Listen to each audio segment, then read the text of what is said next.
여러분 안녕하십니까? KBC 8시 뉴스입니다. 일요일인 오늘 광주 전남은 비는 그쳤지만 대체로 흐린 가운데 미세먼지가 나쁨 수준을 보였습니다. 광주와 전남 서부권에 오늘 오전 미세먼지 주의보가 발령되는 등 하루 종일 대기질이 나빴습니다. 내일은 대체로 맑은 가운데 낮 최고 기온이 26도까지 오르는 등 초여름 날씨가 이어지겠습니다. 내일 아침 최저 기온은 8에서 14도로 오늘보다 4도가량 낮겠으며 낮 최고 기온은 20에서 26도로 오늘과 비슷하겠습니다. 일교차가 10도 이상 벌어지는 곳이 많겠으니 건강관리에 유의하셔야겠습니다. 마늘 쪽이 여러 개로 분화되면서 상품성이 떨어지는 이른바 벌마늘 피해가 확산되고 있습니다. 양파의 노균병 피해도 지속돼 농민들의 마음이 타들어가고 있는데요. 모두 잦은 비로 인해 발생하는 피해들입니다. 강동일 기자의 보도입니다.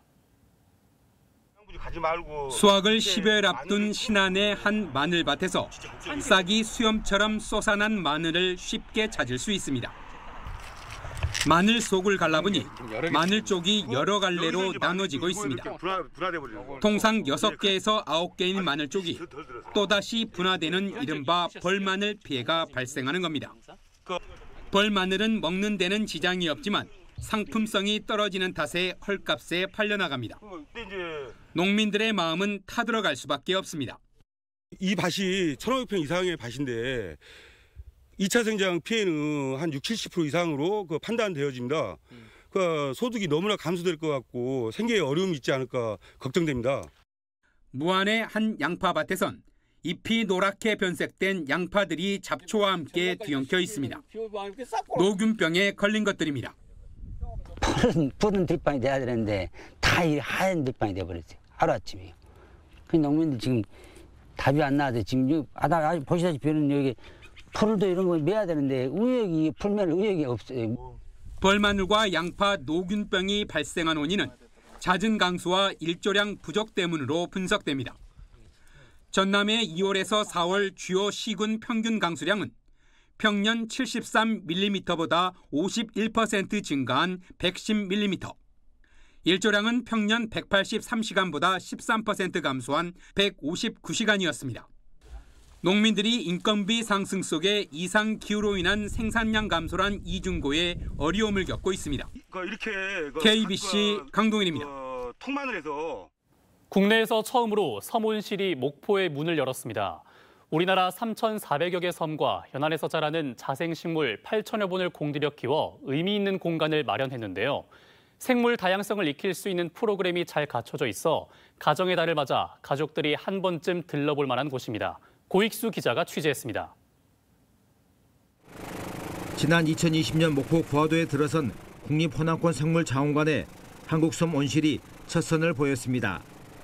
온실에 들어서면 떠있는 섬을 연상케 하는 이끼 분재가 눈길을 붙잡고 바로 옆 갯벌엔 염생식물이 자라고 있습니다. 모래사고 해변을 따라가면 해당어와 캔맥꽃 등 낯익은 꽃들이 반가움을 더합니다. 이곳에 오면 우리나라 섬과 연안에 서식하는 150여 종의 자생식물을 관찰할 수 있습니다.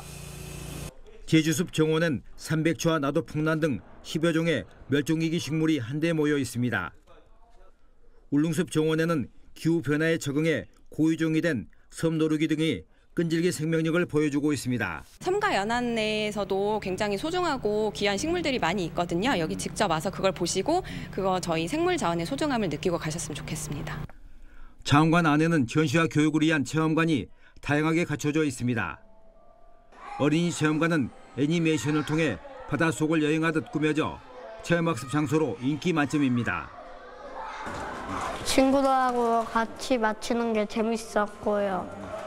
그다음에 파충류, 어류, 연체동물 여러 가지 나와가지고 신기하게 맞춰봤어요. 아이들의 호기심을 유발하도록 잘 설계 된 용유아 전용 놀이터와 토페리 화분을 만들 수 있는 공간도 좋은 반응을 얻고 있습니다. 모든 게 기후변화와 맞물려서 이 생물 자원이 어떻게 인간에게 유용한지, 그리고 우리 인류에게 어떤 영향을 끼치는지는 교육적 콘텐츠가 많거든요. 그걸 체험하고 눈으로 보고 또 미래의 과학에 대해서 고민도 하고. 환경부 산하 섬연안 생물연구기관으로 문을 연 국립호남권 생물자원관. 참신하고 다양한 콘텐츠를 통해 생물 다양성의 중요성을 미래 세대에게 자연스럽게 전달하는 공간으로 자리를 잡아가고 있습니다. KBC 고익수입니다. 5.18 민주화운동 44주기가 엿새 앞으로 다가온 가운데 광주 전남 곳곳에서 추모 분위기가 고조되고 있습니다. 광주 국립 5.18 민주묘지에는 5.18 정신계승을 위한 도보순례단 300여 명이 방문하는 등 전국 각지에서 추모객 1000여 명의 발길이 이어진 것으로 집계됐습니다.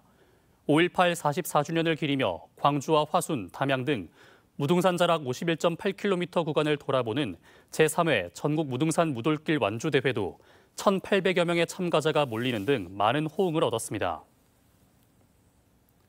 해임됐던 5.18 부상자회 황일봉 전 회장에 대한 징계 처분이 정관 위반을 이유로 철회됐습니다. 5.18 부상자회는 어제 임시중앙총회를 열어 회원들의 동의 없이 특전사 초청 행사를 강행한 이유 등으로 지난해 10월 황 전 회장에 내려진 해임 처분이 정관을 위반했다는 이유로 철회하는 방안을 참석자 만장일치로 가결했습니다. 징계안이 철회되면서 5.18 부상자회 회장직에는 황일봉 전 회장이 복권해 당분간 단체를 운영하게 될 예정입니다. 1980년 5월의 아픔을 담은 작품들을 선보이는 전시회가 곳곳에서 열리고 있습니다. 목판화에서부터 사진과 영상을 고루 관람할 수 있는데요. 5.18 44주기를 앞두고 보는 이들에게 큰 감동과 위로를 줄 것으로 보입니다. 신민지 기자입니다. 공수부대원이 쓰러져 웅크린 시민에게 곤봉을 휘두릅니다. 끔찍한 폭력이 흑백의 강렬한 대비로 나타났습니다. 80년 5월 당시 계엄군의 만행을 고발하고 5월의 현장을 알리는 목판화 전시가 광주 시립미술관에서 열리고 있습니다. 미술관이 소장 중인 목판화 560여 점 중 이준석과 홍성담, 김진수 등 한국 현대미술사의 주요 민중미술 작가 작품 75점이 선별됐습니다. 목판화는 그 시대성을 담은 그러한 작품들을 제작하는 점과 그리고 그 시대에 살아갔던 민중들을 대표하고 있습니다. 그러면서 민중들을 대표하는 그러한 재료의 상징적인 의미를 가지고 있습니다. 5.18 시민군 대변인 윤상원 열사를 주제로 한 사진전도 막을 올렸습니다. 외국인과 관광객들을 상대로 80년 5월의 기억과 역사를 전하고 있는 5.18 택시운전사 한진수 씨의 작품입니다. 생가가 있는 천동마을과 최후 항쟁지인 옛 전남도청 등 윤 열사의 발자취를 따라 5월 민주화 운동을 상징하는 장소를 담았습니다. 잊혀져가는 5월이 돼서 너무 안타까운 마음에 모든 사람이 동감하고 느끼고 후세에 우리 다 함께 우리 강주와 승리, 5월의 승리가 됐으면 하는 간절한 마음으로 준비했습니다. 5.18과 관련이 있는 지역 여성 작가 3인도 각자의 시선에서 바라보고 느낀 5.18에 대한 이야기를 인터뷰 형식의 영상에 담았습니다. 광주 곳곳에서 개막한 전시들이 세대를 초월해 5월의 기억을 전하고 아픔을 공유하는 매개체가 되고 있습니다. KBC 신민지입니다. 광주광역시가 광천동과 임동 일대 도시철도 신설을 추진합니다. 광주광역시는 오늘 복합 쇼핑몰 건립과 서구 광천동, 북구 임동 일대 교통 대안으로 주목받고 있는 도시철도 신설안을 담은 도시철도망 구축 계획 용역을 진행하고 있다고 밝혔습니다. 노선은 상무역에서 시청을 지나 터미널, 전 일방부지, 야구장, 광주역을 잇는 7.8km 구간으로 광주광역시는 용역 결과를 토대로 오는 7월쯤 국토부에 계획안을 제출할 방침입니다. 광주에서 가동 중인 국가 인공지능 데이터 센터가 최근 그래픽 처리 장치 품귀 현상으로 어려움을 겪는 국내 기업과 기관들의 단비 역할을 하고 있습니다.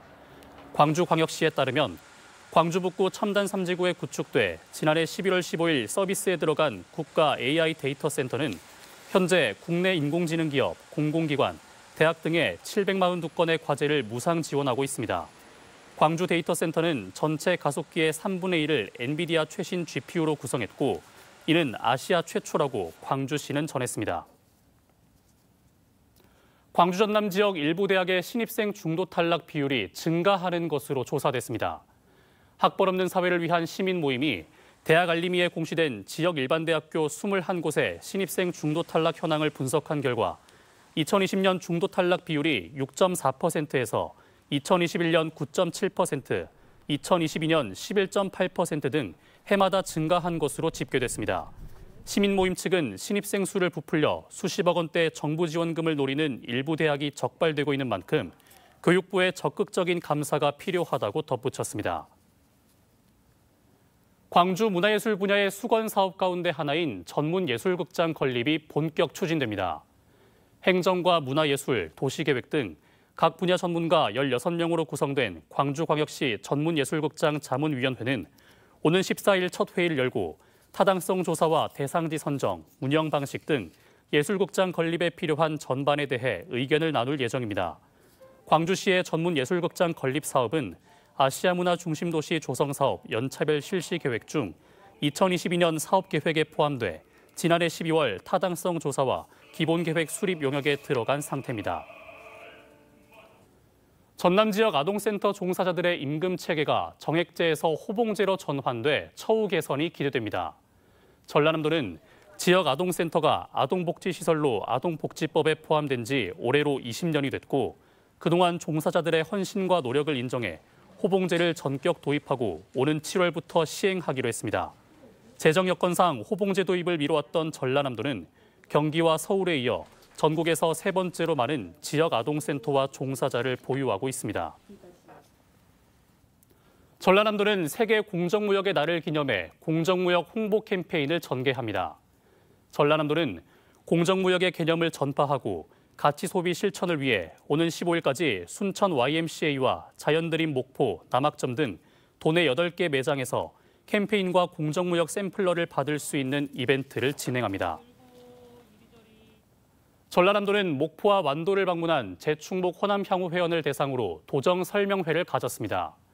김영록 지사는 오늘 목포 신안비치 호텔에서 향후 회원들을 만나 전남 사랑의 서포터즈 등 도정 현안을 설명하고 소통의 시간을 가졌습니다. 재충복 호남 향후 회원들은 이 자리에서 고향사랑 기부금 300만 원을 전라남도에 전달하고 전남 발전에 힘을 보태기로 했습니다.